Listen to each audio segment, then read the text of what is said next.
ఈ రోజు మన యొక్క నోటిఫికేషన్ చూసినట్టయితే పవర్ గ్రేడ్ రిక్రూట్మెంట్ కి సంబంధించి సుమారుగా 1543 పోస్టులు అనేది విడుదల చేయడం జరిగింది. ఫీల్డ్ ఇంజనీరింగ్ సూపర్వైజర్ కేటగిరీకి సంబంధించి జాబ్స్ నోటిఫికేషన్ విడుదల చేయడం జరిగింది. దీనికి సంబంధించిన పూర్తి వివరాలు ఈ రోజు మనం తెలుసుకుందాం. మరొకసారి ఇక్కడ మనం చూసినట్టయితే ఫీల్డ్ ఇంజనీరింగ్ అండ్ సూపర్వైజర్ కేటగిరీకి సంబంధించి ఆన్లైన్ అప్లికేషన్ అనేది మొదలైందని చెప్పొచ్చు. అయితే దీనికి సంబంధించి మొత్తం 1543 పోస్టులు అనేది ఉండడం జరిగింది. అదే విధంగా ఆన్లైన్ అప్లికేషన్ సంబంధించి ఆన్లైన్ అప్లికేషన్ 27వ తారీఖు 8వ నెల 2025 నుండి ప్రారంభం కానుంది.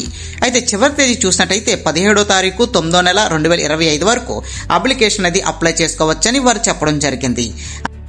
అదే విధంగా ఇక్కడ మనం చూసినట్టయితే మ్యాక్సిమం ఏజ్ లిమిట్ 29 సంవత్సరాలు వారు ప్రతి ఒక్కరు కూడా అప్లికేషన్ అప్లై చేసుకోవచ్చు. అంటే 29 సంవత్సరాల వరకు ఉన్న ప్రతి ఒక్కరు కూడా అప్లికేషన్ అనేది అప్లై చేసుకోవచ్చు అని చెప్పడం జరిగింది.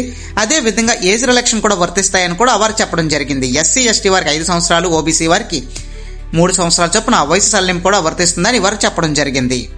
అదే విధంగా శాలరీ వివరాలు చూసినట్టయితే ఫీల్డ్ ఇంజనీరింగ్ కి తర్వాత ఫీల్డ్ సూపర్వైజర్ కి సంబంధించిన శాలరీలు అనేది చూద్దాం.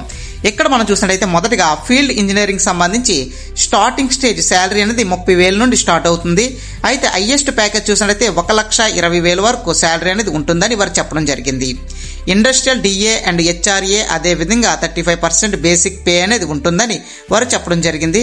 అయితే సంవత్సరానికి అప్రాక్సిమేట్లీ 8.9 lakhs వరకు శాలరీ అనేది ఇంక్రిమెంట్ ఉంటుందని వారు చాలా క్లియర్గా ఇవ్వడం జరిగింది. ఇంకా ఫీల్డ్ సూపర్వైజర్కి సంబంధించి చూసినట్టయితే స్టార్టింగ్ స్టేజ్ 23,000 నుంచి స్టార్ట్ అవుతుంది. హైయెస్ట్ ప్యాకేజ్ 1,05,000 వరకు శాలరీ అనేది ఉంటుందని వారు చెప్పారు. అయితే ఇక్కడ మనం చూసినట్టయితే బేసిక్ శాలరీ తోటి ఇండస్ట్రియల్ డిఏ ఉంటుంది, హెచ్ఆర్ఏ ఉంటుంది, తర్వాత బేసిక్ పే అనేది మొత్తం కలిపి ఇవ్వడం జరుగుతుంది. అయితే సంవత్సరం మొత్తం కలిపి వీరి యొక్క శాలరీని చూసినట్టయితే 6.8 లక్షల వరకు వీరి యొక్క శాలరీ అనేది ఇంక్రిమెంట్ ఉంటుందని వారు చాలా క్లియర్గా చెప్పడం జరిగింది.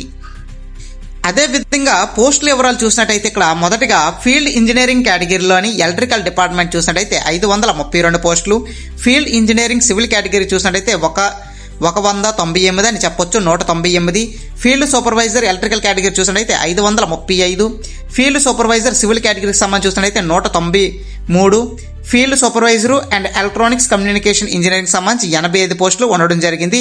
ఈ విధంగా మొత్తం 1,500కి పైగా ఈ యొక్క పోస్టులు అనేది విడుదల చేయడం జరిగింది. అదే విధంగా ఇక్కడ మనం చూసినట్టయితే అప్లికేషన్ ఫీజు అనేది ఫీల్డ్ ఇంజనీరింగ్ కేటగిరీకి సంబంధించి అప్లికేషన్ ఫీజు 400 రూపాయలు చెల్లించాల్సి ఉంటుంది. అదే విధంగా ఫీల్డ్ సూపర్వైజర్కి సంబంధించి 300 రూపాయలు అప్లికేషన్ ఫీజు అనేది చెల్లించాల్సి ఉంటుంది. ఇంకా SC ST physical handicapped persons, ex service man ఎవరైతే ఉంటారో వీరు ఎటువంటి రూపాయి కూడా చెల్లించాల్సిన అవసరం లేదని వారు చాలా స్పష్టంగా చెప్పడం జరిగింది. అయితే ఇక్కడ గుర్తుపెట్టుకోండి, అప్లికేషన్ చేసేటప్పుడు ఒకవేళ మీకు ఎక్స్పీరియన్స్ ఉన్నవాళ్ళు వితౌట్ ఎక్స్పీరియన్స్ క్యాండిడేట్స్ కూడా తీసుకునే అవకాశం ఉండొచ్చు. మేబీ ఒకసారి మీరు దీనికి సంబంధించిన ఆన్లైన్ అప్లికేషన్ లింక్ ఏదైతే ఉందో అది నేను వీడియో కింద డిస్క్రిప్షన్లో మెన్షన్ చేస్తాను. లింక్ మీద క్లిక్ చేసి ఒకసారి మీరు అప్లికేషన్ ఓపెన్ చేసినట్టయితే మీకు అక్కడ ప్రాపర్గా రావడం జరుగుతుంది. ఇంకా అదే విధంగా ఇలాంటి మరిన్ని అప్డేట్స్ కోసం please subscribe to Tech Today channel. మీ యొక్క స్నేహితులు కూడా ఫార్వర్డ్ చేయండి. అయితే ముఖ్యంగా గుర్తుపెట్టుకుంది, మన యొక్క ఛానల్లోని ఎన్సీఆర్టీ ఫార్మేట్కి సంబంధించిన బిట్స్ అనేది అప్లోడ్ చేయడం జరుగుతుంది ప్రతిరోజు కూడా. అయితే ప్రజెంట్ జనరల్ స్టడీస్ సంబంధించిన అప్డేట్స్ అనేది ఇవ్వడం జరుగుతుంది.